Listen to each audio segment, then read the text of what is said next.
want, but the Yeah. main Well, podcast I'm on is Mad Chad and Eddie, and then I also host we do a Steelers daily show, a few days a week. It's called Steelers Today. It's myself and our beat writer Del Lawley.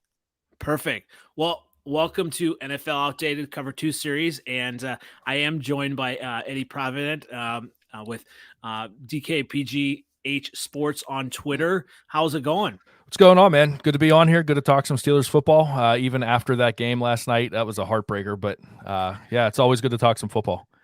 Well, I'm a Bears fan, and it comes to a certain point of the season where, you either think it's going to go one way or the other. Mm-hmm. And the Bears, early on, I knew it was going to go a certain way. With the Steelers, and I don't know if they've been this way. Other than last year, they've been this way for a few years. You just kind of which way are they going to go? Are they going to and a lot of it's on Big Ben, right? Yeah. It's funny that you say except for last year, because even last year, if you remember correctly, there were a lot of people saying that they were the worst 11-0 team ever. They were the worst 10-0 team ever. They were the worst. And, obviously the Yinzers in town, the locals, didn't want anything to do with that. And it turned out it might have been right, because the bottom fell out pretty quick for the Steelers last year. So, man, it's hard with Ben, because I was one of the ones that wanted him to retire. I was one of the ones that wanted to see him go and just be done. I thought he was getting towards the end of his rope. But if you look at his last 5 games, he's 0 interceptions. He had 3 touchdown passes last night. He's got a QB rating over the last 5 weeks, or his last 5 games, up in the high 90s or low hundreds. It's been impressive to see him kind of like, I don't want to say he's found a fountain of youth, because he's not running around like old Ben Roethlisberger, but he's playing good football, and it's kind of flying under the radar in most cases. And is part of it, flying under the radar because of the offensive line, things like that, or? Well, there's no flying with that offensive line. That's the problem. The offensive line's bad. They're terrible in pass pro. Their numbers are near the bottom of the NFL in pass pro. They don't do a good job of giving him time.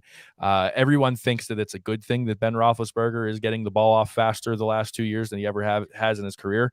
It is 100% it's a thing of necessity more than anything else. He doesn't have time to look downfield. People wonder why he can't throw deep. Everyone thinks it's his arm. It's not his arm. Even though he underthrew Chase Claypool on that pass last night, it's not his arm. Trust me. I watched him in training camp throw 50-yard balls, not moving his feet, just all upper body, during warm-ups and training camp. He can't get down the field because the offensive line is not giving him time to let plays develop. And when he does have a chance to hit somebody like Claypool, he's got the rush right in his face, and he can't step into what he's throwing, into the balls he's throwing downfield. So they're really, there was the retirement last year, and then was it Villanueva that also moved on as well? Yeah, but I actually, Villanueva, he had a bad year last year, and he hasn't been, if you look at his numbers, he hasn't been great with the Ravens. The last couple weeks he's played better, but he hasn't been great with the Ravens. It was actually kind of a, here, if you want him, take him kind of thing. You rival wants this guy, you could have him, So, but you've got a rookie at tackle with Dan Moore. You've got a rookie at center who's only, most people don't know this about Kendrick Green, but Kendrick Green only played 4 games at center for Illinois. He was a guard for most of his time at Illinois, and he only played 4 years of offensive tackle. So he's learning a new position at the toughest level to learn a new position. And you're seeing that start to really take effect now. He's having a hard time keeping his snaps down. He snapped one over Mason Rudolph's head against the Lions last week. He had a couple of high ones to Ben last night. So you're seeing, 2 rookies really struggle. Before he got hurt, Kevin Dotson is a second-year guy who they were not happy with during the offseason. There was a lot of talk about them being frustrated with him, and everybody assumed, and it actually there were a couple of reports that got out that were actually one from our site. So my site is DK Pittsburgh Sports. Dejan Kovacevic, a longtime sports writer in the city of Pittsburgh, started his own thing, and that's who I work for. He actually reported that the Steelers were on. He had a source in the organization that said that the Steelers were a little frustrated with Dotson. Someone misconstrued that as a an in shape kind of thing. He showed up out of shape. That wasn't the case. Later on in the year, DK didn't report this, but later on in the year, we found out that it was because he didn't. They're moving to this zone blocking scheme for Matt Canada's offense, which I'm sure we'll get into, and he didn't really do anything with the playbook. So you've got a second-year guy in Kevin Dotson who didn't really study the playbook. You've got two rookies on the offensive line. You've got a brand-new starter in Trey Turner, Trey Turner's a good guard. If you remember back before his injury, he was a Pro Bowler, but he's new to this system. And then you've got Chuks Okorafor, who is a fourth-year or fifth-year guy. He's on his option year, and he's just not spectacular. He's average, but he's nothing to write home about. So there's really nothing to gel this group who's never played together. They're all brand new to each other. And they're young guys for the most part. And there's really nothing to like the buzzword going around Pittsburgh lately. There's no cohesion. And that that totally makes a difference. Like I had a chance to interview Julian Vandervelde, who was with the Eagles, former Iowa lineman. And he tried to move from he did move from guard to center, and just it talked about just the differences of that, and just how long it really takes to kind of pick up the offense. And then also it's interesting, the quarterback, it makes a difference as well. Like whatever quarterback is behind there, and the Bears have run into this as well, and they haven't really schemed well enough for it as well. With you have a different quarterback, it makes a difference. Yeah, absolutely. And another thing with Matt Canada, and this kind of goes to the offensive line struggles, is Matt Canada, if you look at where he's been as an offensive coordinator, he's always had a quarterback that's, maybe not the most mobile guy on the planet, but a mobile quarterback. At Pitt, when he was at the University of Pittsburgh as their offensive coordinator, he had Kenny Pickett. At LSU, he was working with, I believe, Joe Burrow. So he always had somebody that, wasn't a statue back there. And now Ben, at 39 years old, he's the next closest thing to a statue. All through training camp, everybody was complaining again, like I said, about his arm strength. And I remember, having these conversations with people on my show and saying, look, I've been to training camp every day. It's not his arm that I'm worried about. It's his legs. He runs worse than I do. It was bad, man. And you're seeing that he can't get out of the pocket very often. And there's not much of a pocket there. That's where the breakdown is in the Steelers passing game. And I heard a little bit about, and I don't know if this is the case or not, but they weren't sure. I don't know if he was going to play, and did the game plan, was that mostly kind of around Mason Rudolph, and then they kind of had to change? Yeah, so it's funny. The last 2 weeks they've been in the exact same situation on opposite ends of the spectrum. They found out that Ben wasn't going to play, I believe Friday night or Saturday morning of last week. So they had a scheme for Ben Roethlisberger that Mason Rudolph had to adapt to. And then this week we found out on Saturday that Ben was going to be available. He was flying to San Diego or Los Angeles on his own. And basically, patchwork schemes and everything again this week. And, I think Ben, with as long as he's been in the league, I think he's better at kind of playing things on the fly and winging it. But it's never the ideal situation. So, yeah, that was definitely a little bit of what happened, which is why I think the Steelers did so well in the fourth quarter last night, because that's where, if you look at Ben all throughout his career, that's where he thrives the most. Just let him be a gunslinger, let him get out there and just chuck it and just do his thing and just kind of, as he likes to say, draw plays up in the dirt and just see what happens. And we saw that. Now, again, the defense and the special teams made some splash plays that they haven't had this year to this point. So that helped a lot, giving some short fields and everything in the fourth quarter. But yeah, it was a lot of Ben just kind of making it happen on his own. And is this his last year then? I think so. Yeah. I really do think so. It's going to be interesting because Mason Rudolph has proved that he's not the next guy. So, yeah, I think this is Ben's last season, but there is a big question mark of, well, who plays quarterback for the Steelers next year?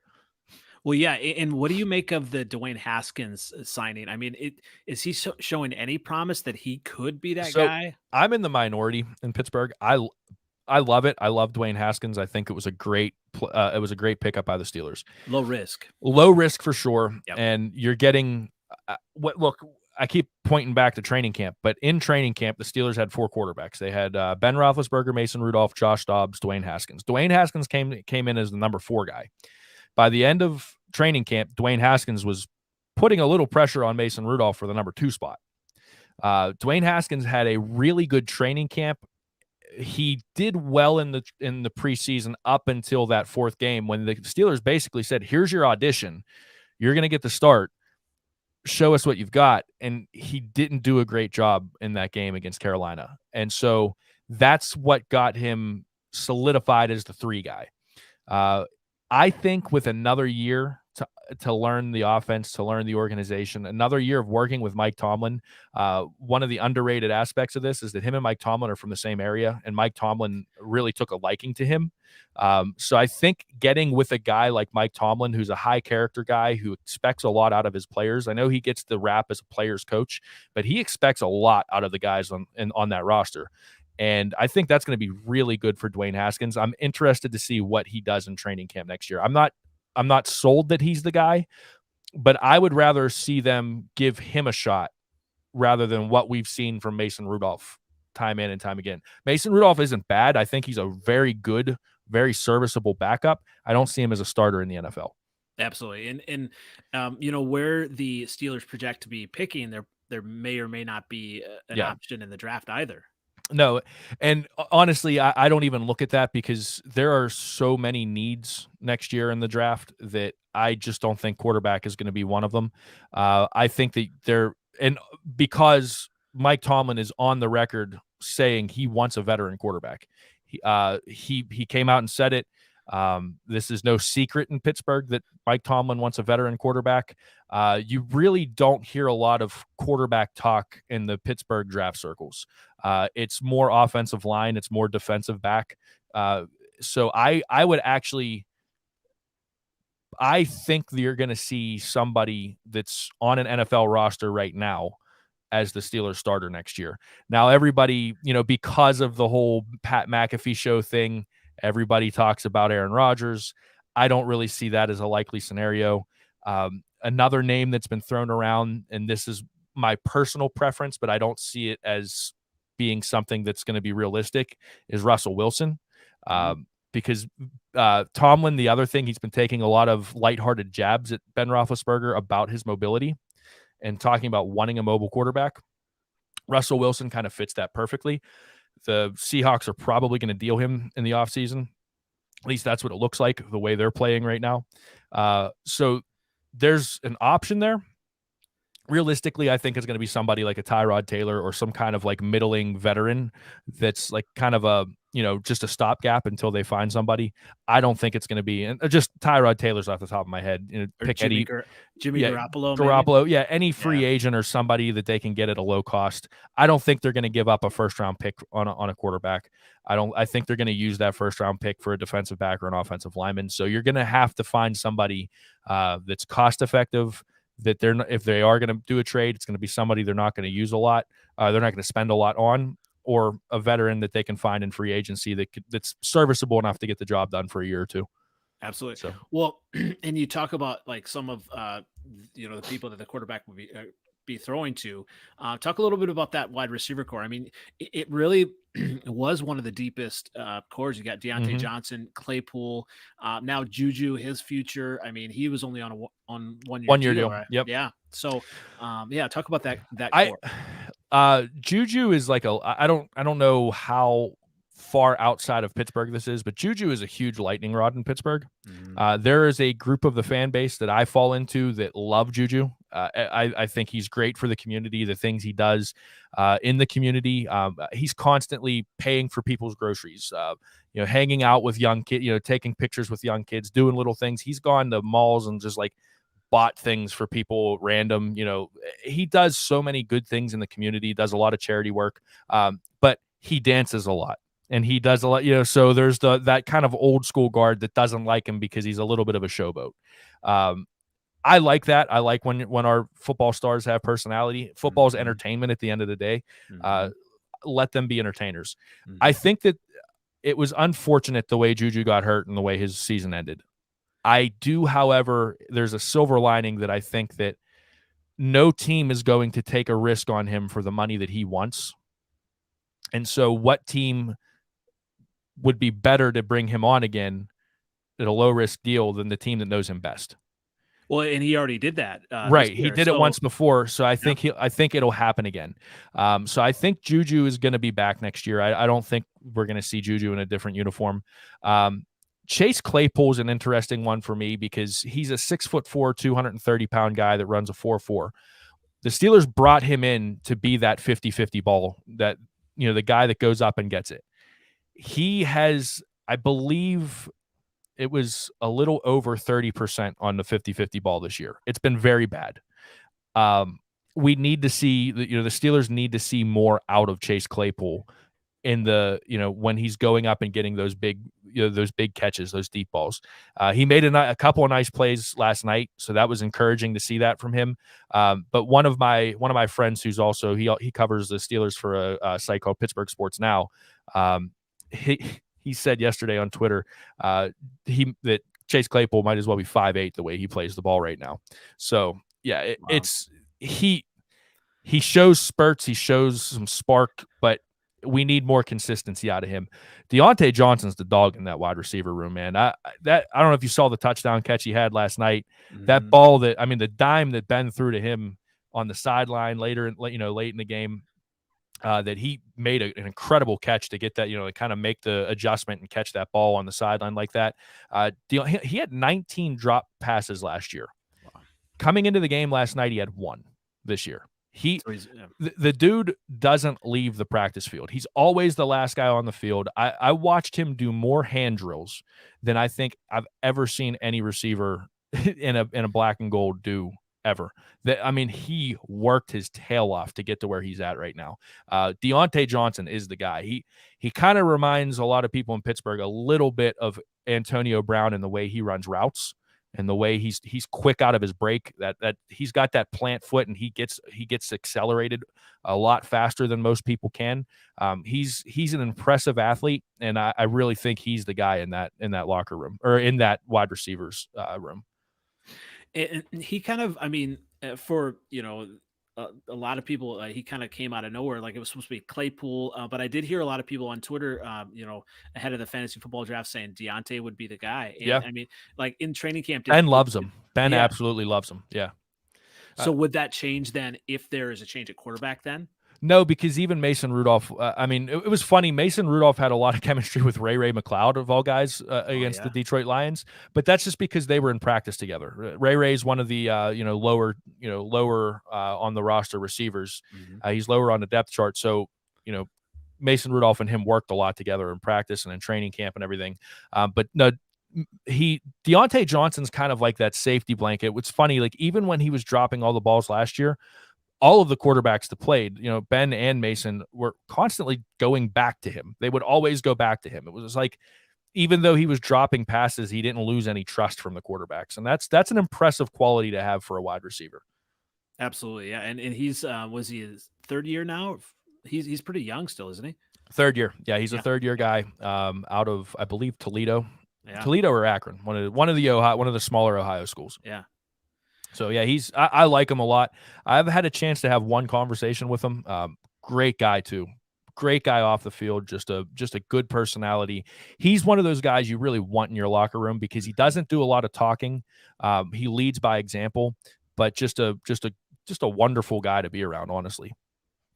Well, speaking about another group of pass catchers, the tight end position. Is Freiermuth, is he kind of going to be the guy? And he's the guy. He's the guy. Yeah. I don't see much future for Ebron in Pittsburgh after Freiermuth. Again, looking at the preseason, looking at training camp, my boss, Dayon, and I, we were, we always had this running joke. It's just Freiermuth just doesn't drop anything, and the thing with him, like if you watched one of the things that Ben Roethlisberger said at the beginning of the season and in preseason was that in practices, he purposely would throw balls out of position because you're not going to get a perfect pass in a game, right? You're going to have coverage. So so Ben's going to have to throw the ball a little high or a little low or a little to the right, a little to the left. So he would purposely make those throws and make those catches difficult so that he could see what his receivers were capable of. So you can see what the tight ends were capable of and also get them used to catching balls in awkward positions. The running joke with Pat Freiermuth is that he thought he was still at Penn State because he would only get 1 foot down. But he's cleaned that up and he just doesn't catch anything. That's why that Lions game was such a bizarre thing for him, that he dropped the fumble and he had a drop pass late in the game too. He just, man, the dude is we talk about security blankets. He doesn't drop anything. He runs very solid routes. He's a good blocker. I don't know if you saw the first week. There was a video of him week 1 against Buffalo against Trey Edmonds, and he basically took Trey Edmonds into the 4th row of the stands. Wow. On a block. Yeah. Now, granted, that's a tight end on a defensive back, but he took a Pro Bowler for a ride that game, and he's the real deal. I think he was a steal in the 2nd round. I really wanted to see the Steelers go offensive line since they went running back in the 1st, but getting Pat Freiermuth was kind of like, okay, I could see that. I could see why they didn't go offensive line there. But yeah, he's the real deal. At Penn State, because we're about 2.5. Pittsburgh's about 2.5 hours away from Penn State. His nickname at Penn State was Baby Gronk. He hates that, doesn't he? He does, but yeah, he's living up to it. Right. Yeah. So I like him a lot, and the other tight end, and the reason why I say I don't see much future for Ebron is Zach Gentry.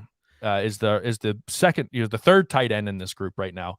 Zach Gentry's he's a better blocker than Eric Ebron. And really, I mean, I think anybody that puts on football pads is a better blocker than Eric Ebron. He has no desire to block whatsoever. But Zach Gentry is another dude. He's sure-handed. He's not very athletic, but he's 6'7", and he's a big body that blocks well. So I really think moving forward, you're probably going to see a tight end duo of Pat Freiermuth and Zach Gentry for the Steelers. You're not going to see as much of Eric Ebron, and honestly, like I said, I'd be shocked to see him still here next year. Well, talk about a little bit about Najee Harris and just kind of jumping on that hype train. Where do you want me to start, man? He was definitely, built up in preseason, and he's definitely kind of lived up to that hype. Yeah,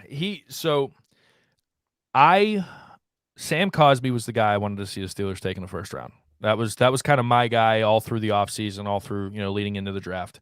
I wanted to see them go tackle because the Steelers don't have a tackle, and we still don't really have a good tackle.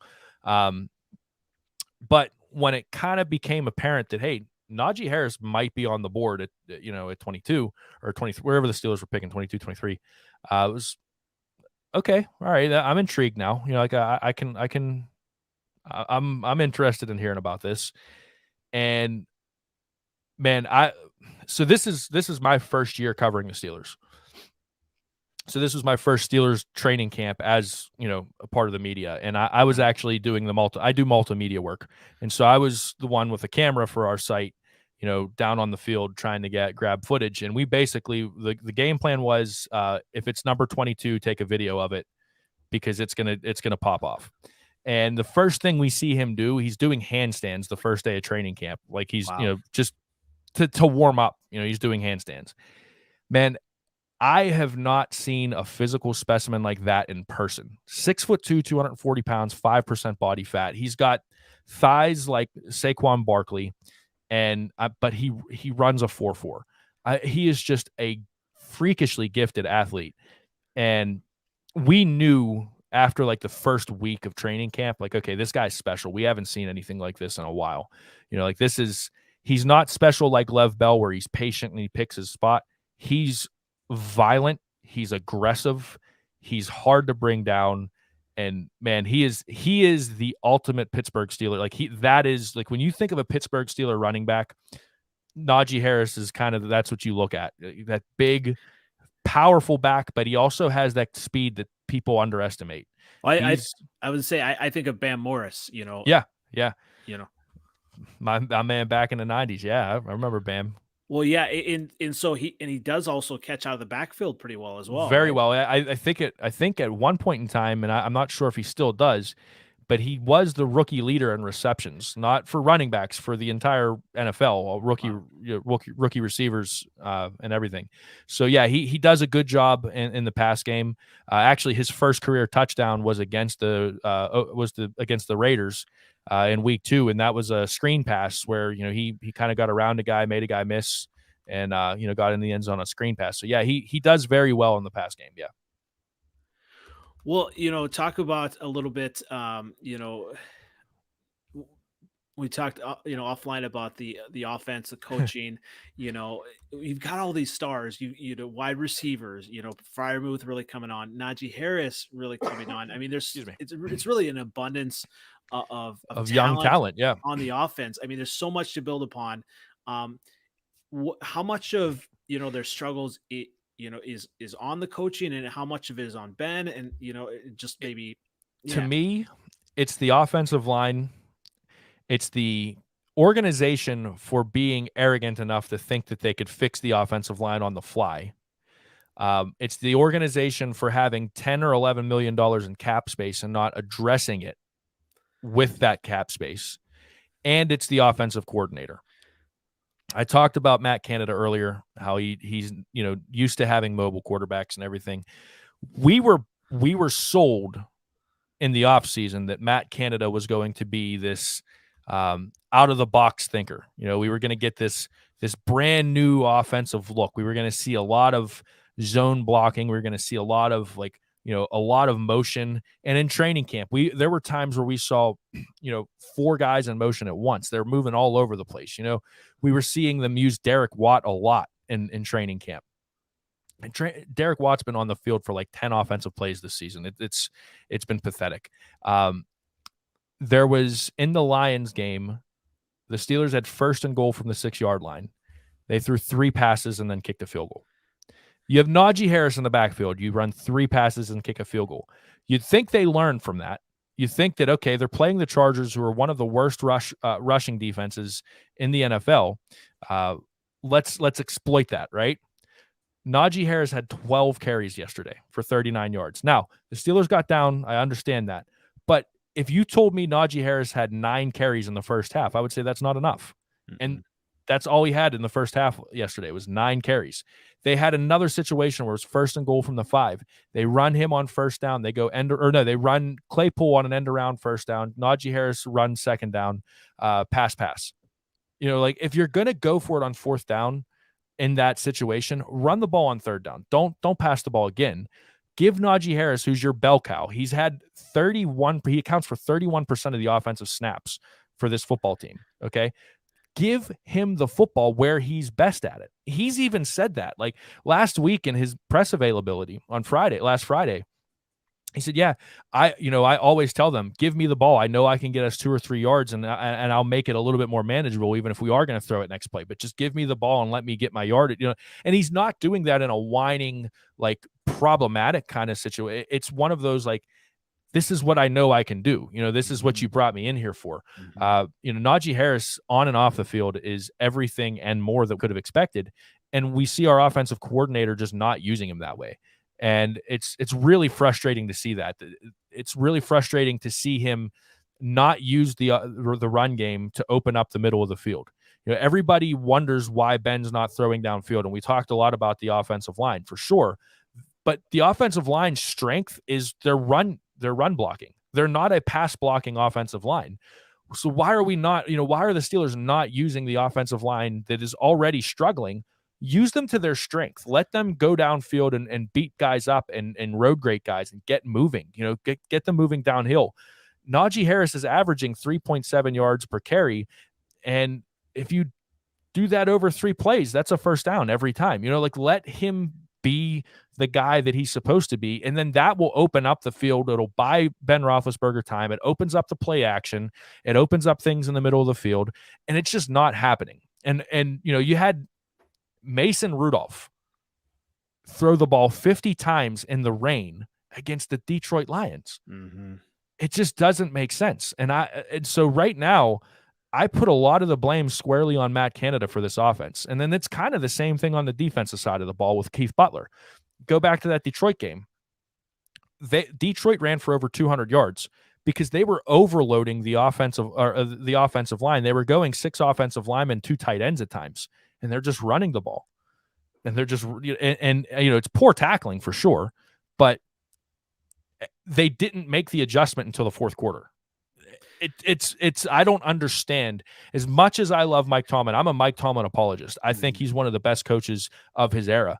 I think it's him, Andy Reid, Bill Belichick, in my opinion. And but for whatever reason, I don't know if it's an organizational thing or if it's a Tomlin thing. They won't bring in coordinators that think outside of the box. It's always guys from inside. It's always, it's almost like the Steeler guy. It has to be a guy from inside. It has to be the Steeler way. And it's not working. I mean, it isn't. Like you said, there's a ton of talent on both sides of the football right now. Now, yesterday they had 5 starters out on defense. Give them that. Right. All right. But come on, man. Like at some point in time, you got to make an adjustment. And it's pathetic to watch. It's frustrating. It really is. As a fan, you remove myself from the media. I grew up in Pittsburgh. I'm a Steelers fan. It's frustrating, man. It really is difficult to watch. And at what point then, because Mike Tomlin's not going anywhere. No. At what point do they remove Canada and kind of move on? That's the thing. Randy Fichtner was taken out last year. He was the offensive coordinator last year, and we were built. This is going to be a new thing. This is going to be a lot different than Randy Fichtner's. It's been the exact same thing. There has been zero difference. We have on our site we have a podcast called Yins Hers. They're 3 girls that cover Steelers football, and they're great. They're awesome. They really know their stuff. They're on their main thing to call Matt Canada is Randy Fichtner 2.0. And so it really is. It's just a new version of Randy Fichtner. What I'm frustrated about is because Matt Canada's new, like it's his first year on the job. I don't think he's going anywhere. I think he's around for another year or two because the Steelers don't fire coaches. They give you time. And I don't know, like you're wasting a young core of guys if you keep running an offense like this.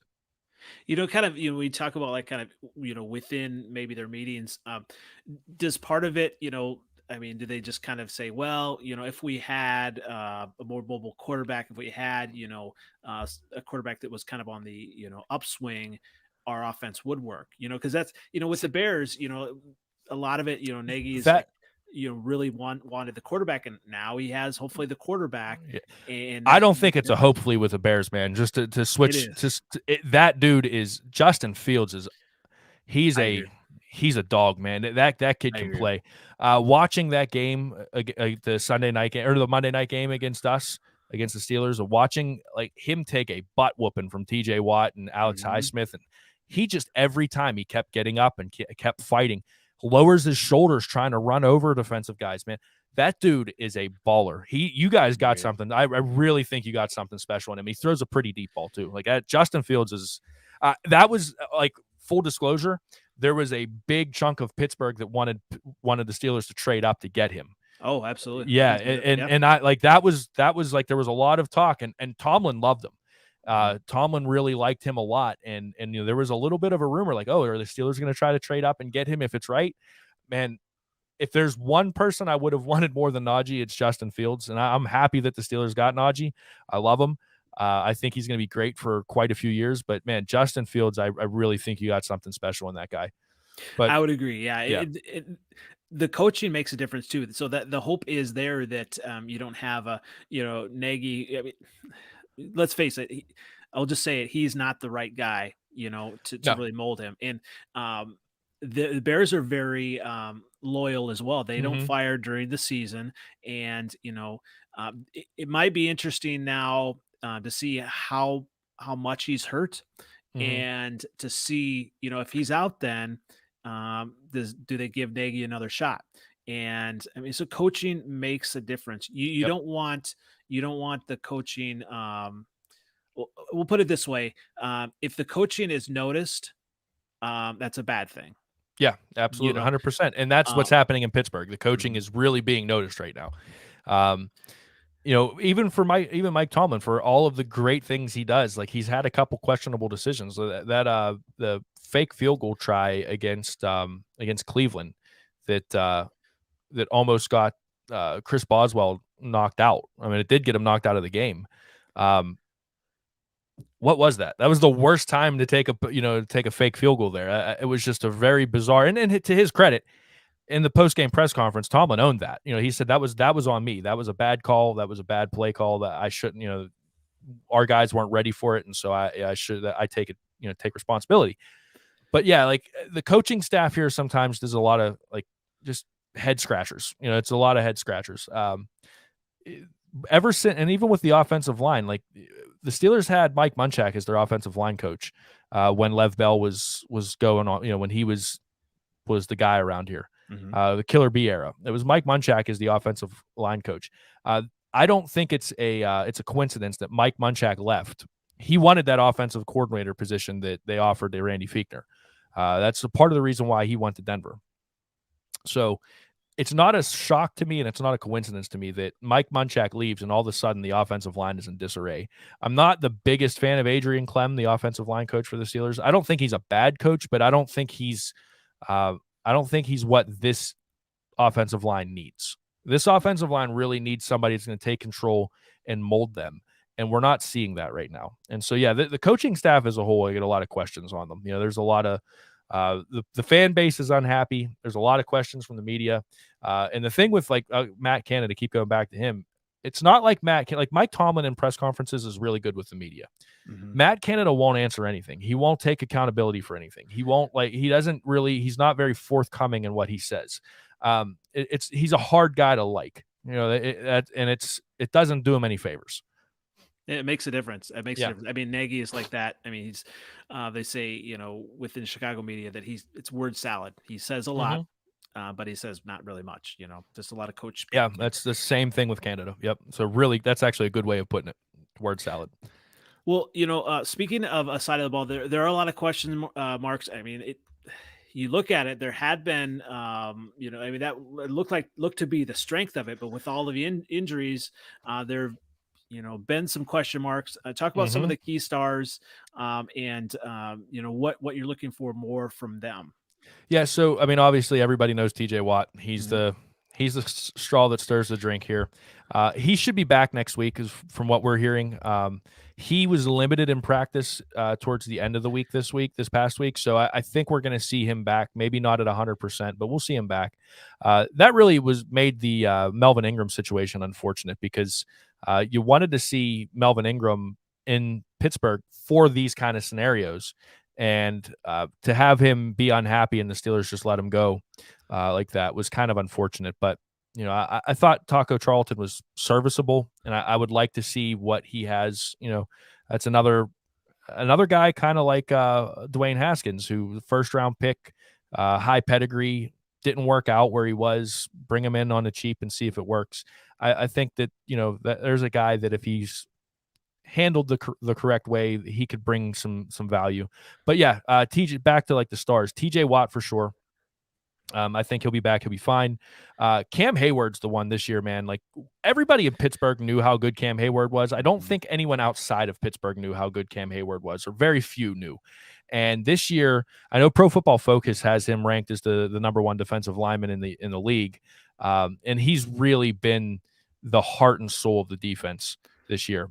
That is the guy. TJ Watt's the guy that gets all of the shine. Mm-hmm. Cam Hayward's the one who he's the heartbeat of the team. I would even say before Ben Roethlisberger, he's the guy in that locker room that everyone looks to. He's the man there, and finally getting the credit that he deserves. And because of how well he's playing, man, he's just, he led the league, or led all defensive linemen in pass deflections. Had that interception last week or 2 weeks ago. He does a really good job at what he does, man. Like he's he's super, like I said, super underrated, and it's really cool to see him finally getting his shine. Minkah Fitzpatrick, that's another one. There's a little bit of a lightning rod in Pittsburgh. There's a lot of people frustrated with how he's been playing. I don't actually think he's been bad, despite what the Pro Football Focus grades are going to say about him and everything.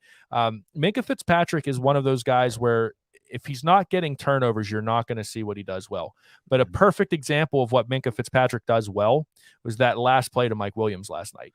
If Minkah Fitzpatrick's on the field, that's not a touchdown, because Minkah Fitzpatrick is going to sniff that out before it happens. Teams don't go to Minkah Fitzpatrick's side of the field because he is who he is. And so you're not going to see his value all the time when he's on the field, but you feel his value when he's off the field for sure. So, he's a guy that, that they miss. Again, hopefully he'll be back in the lineup because it was COVID protocol. So hopefully he's back next week. And again, they get these guys back. They're healthy. If Joe Hayden ends up being okay, I'm not really sure what the long-term prognosis is for him. I haven't seen anything yet. I don't think that he'll be back next week. So hopefully, that defensive back is a situation. It was already a weak spot for this team. Missing Minkah and Hayden really makes that worse. And then the defensive line has just been it's been rough, man. No Stephon Tuitt this year. He was dealing with a knee injury and the death of his brother.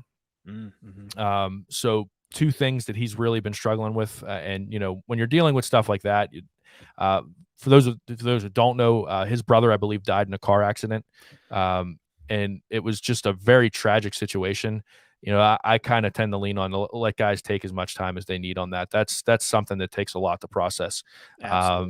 You're dealing with a knee injury on top of that and trying to rehab and everything. It's just a lot to deal with for him. So I'm not like, this isn't like a, screwed Stephon Tuitt kind of thing, but the Steelers have missed him this year. They really have. And then Tyson Alualu, who's another Pro Bowler at defensive line, interior defensive line, who hasn't been available because of a broken ankle.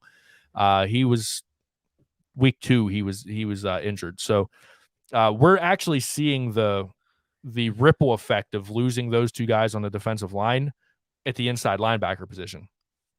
Devin Bush hasn't been good regardless. Devin Bush has been really bad this year. Really? Yeah. But a lot of that with Joe Schobert and Devin Bush is, the defensive line, their gap integrity is bad. They are not holding blocks so that the linebackers can get up and do their job. So offensive linemen are getting to the second level on the Steelers defense fairly easily, especially in the interior. And that's why we're seeing part of the reason why we're seeing a lot of bad play from Schobert and Spillane and Bush, because the defensive line just isn't what it was last year.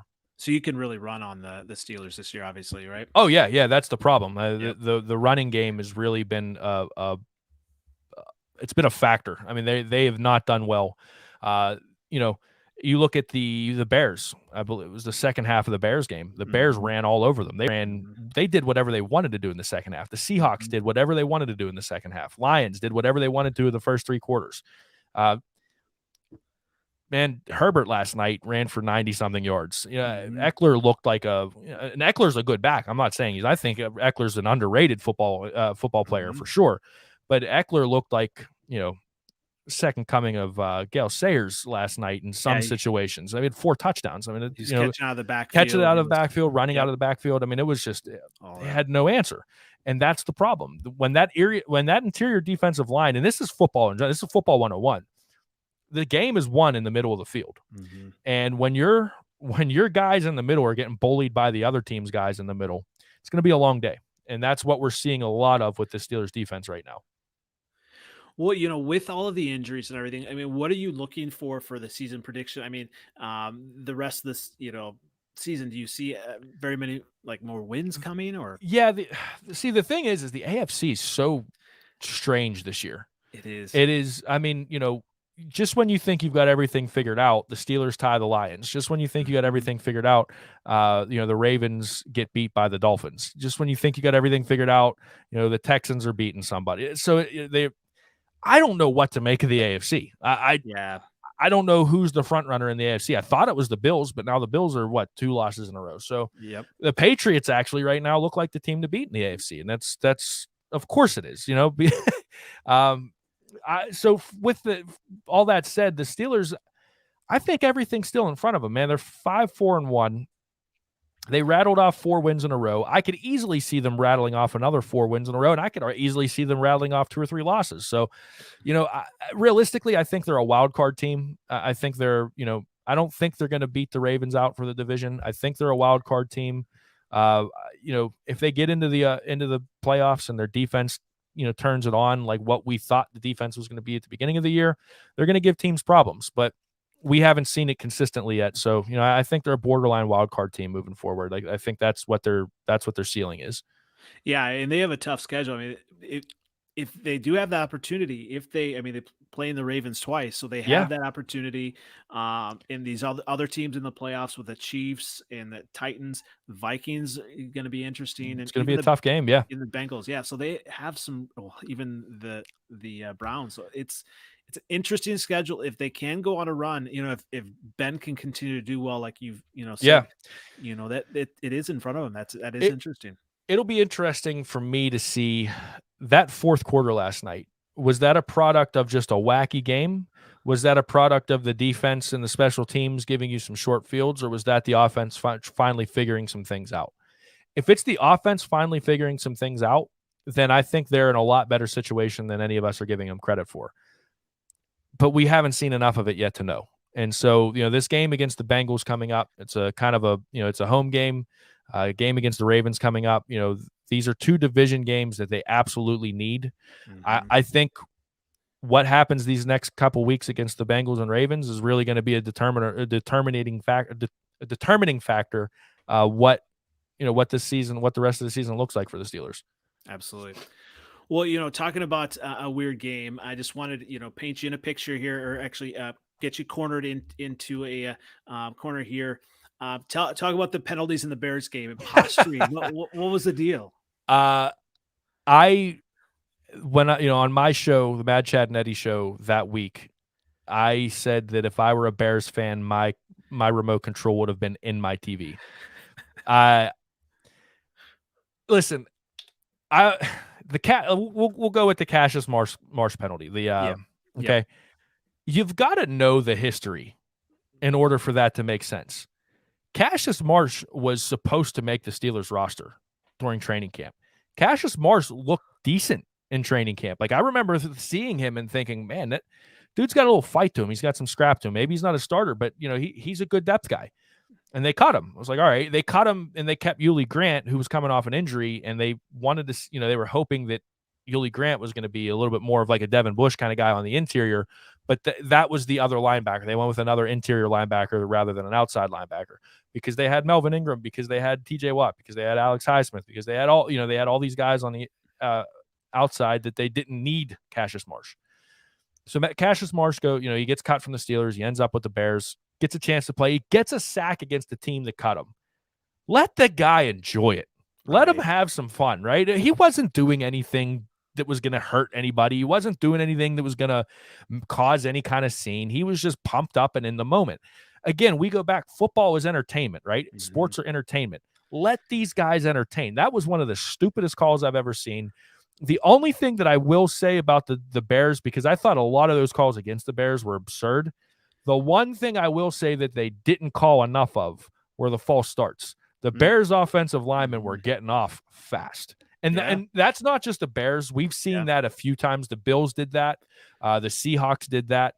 It's just, that's what happens when you have TJ Watt on the edge. Mm-hmm. The offensive linemen are trying to gain any advantage. They're gaming the system. If they can get away with it, good for them. But yeah, the penalties in that Bears game, if I were a Bears fan, man, I would have been furious. That was a rough time for the refs that game, for sure. As a Bears fan, the only reason I wasn't upset is because Fields looks so good. I'm not looking to this year for the Bears to do anything, and just to see that on a big stage was huge. But the one thing I wanted to focus on, and I've focuses on a couple other pods as well. The NFL went back and I don't know why they do this. They went back and they admitted the mistakes. They doubled down on the posturing, I believe, but they admitted the mistakes. And I've always wondered, why they do that, and if they do that, why they don't just fine themselves and give the money back to the team, right? Yeah, I think one of the things, we talk about this, I'm a hockey fan, as you can see, my Pittsburgh Penguins sweatshirt. We talk about this a lot in hockey. Make the referees available for comment after the game. Hockey is notoriously the worst sport for officiating. For any hockey fans out there, they know what I'm saying. If you're not a hockey fan, there's something in hockey called the even up call, right? So if they call a cross-checking call that maybe shouldn't have been called, and the Penguins get a power play, it's almost guaranteed within the next 5 minutes of that game that there's going to be something going against the Penguins, whether it's there or not. And I wouldn't say the NFL officiating is that bad, but lately it's not been good. I think across the NFL, you can look around and say, man, the officiating's really been lackluster. It's been rough to deal with. I know a lot of people think that the refs want to be a part of the game too much. It's like, quit trying to make yourself a part of the game and just do your job. I think making the officials available for comment, making them more accountable, I think there's nothing but good that comes from that. You're giving them to the media. You're not giving them to the fans. It's not like they're going to get eviscerated or anything. They're going to get asked questions. The other thing I think the NFL can do is make their referees full-time. Why does a $1 billion organization have part-time referees? It makes no sense whatsoever Not to at me. all. Yeah. I totally agree with that. I mean, you want to have them at the top of their game and not worrying about anything else. Yeah, I mean, it's the most popular sport in North America, right? Yep. Why are we sitting here talking about these little things that would cost the NFL a couple $1 million, $15-20 million a year probably to pay these guys full time? Just pay them full time. You're the NFL. You've got the money. Come on. Oh yeah. It's going to make your product better. Oh, absolutely. Absolutely. Well, I could, talk Steelers football, all night. So I definitely, you and me both, man. Yeah. Well, I appreciate the time, and I definitely want to, hopefully, have you on a little bit later. Maybe even the for sure, man. For sure. Draft stuff. But everyone can find you then at on Twitter. Where else can they find you again? So on Twitter, it's Eddie_P_412. Just mostly ranting about the Penguins and the Steelers and the occasional music tweet. DK Pittsburgh Sports, at DKPGH Sports. That's our main Twitter account for the company.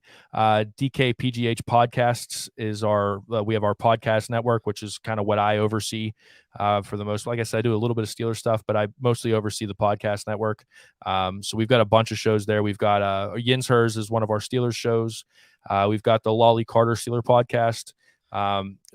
Dale Lawley is our beat writer for the Steelers. So if you are a Steelers fan and you're looking to find out about the Steelers, check out Dale Lawley and the Lolly Carter Steelers podcast. Chris Carter is one of our other guys that writes about the Steelers and Pitt football. Both great guys, great follows. So you can check all them out. But that's all of our content, all of my content. It's all going to be on those sites. And then my podcast is the Mad Chad and Eddie Show, which is what I think you messaged me about, which is myself and my buddy Mad Chad Nolan. I kind of joke with people. I host it and just wind him up and let him roll. But Chad's another very knowledgeable guy. We talk a lot of hockey on there as well, but we probably a good 50 mix of Steelers and Penguins. If we're forced to talk about the Pirates, we do. But yeah, it's it's few and far between for that. But yeah, so that's everything I've got. Mad Chad and Eddie at Eddie_P_412, DK Pittsburgh Sports. Pretty much everything I do is going to be on one of those three things. So yeah, it's been fun talking to you, man. It's been good to be on here and talk some Steelers football. Appreciate it. Once again, this NFL Outdated Cover 2 series on the Pittsburgh Steelers. Thanks again, Eddie. All right, no problem. Have a good one. You too.